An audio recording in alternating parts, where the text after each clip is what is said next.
On one particular journey when I was traveling inside Ghana from town to town, driving along a bush road, on one of these roads, my driver stopped abruptly, and I looked up and certainly asked him why have we stopped in this road? And he told me there's a puddle of water in the road.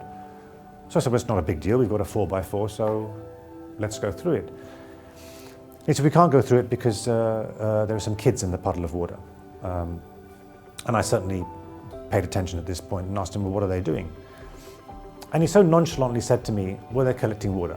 He's a Ghanaian guy, this was his normal life as well. He knew this was what was happening, but I've been born and brought up in the UK, and for me, water comes out of a tap. So I was, I guess, fascinated and horrified at the same time about this issue.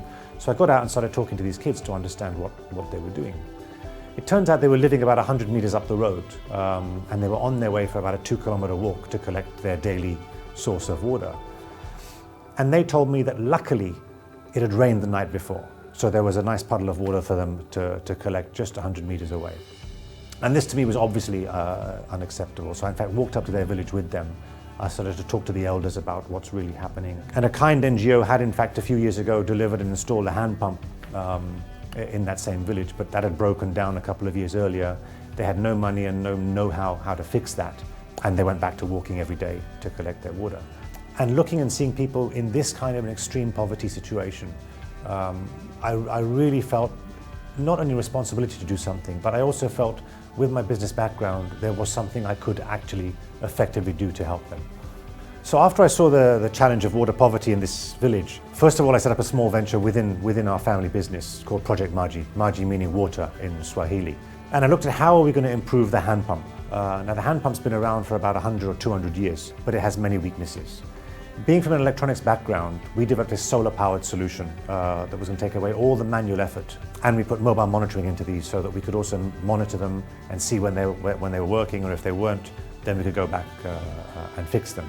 I want to scale this so that we reach at least 1 million people by 2025. And the first step of doing this is really to make sure that we put in a massive amount of hard work, me, myself, and a fantastically dedicated team I have. But also very critically, to make sure that it's sustainable, is we do also charge for the water.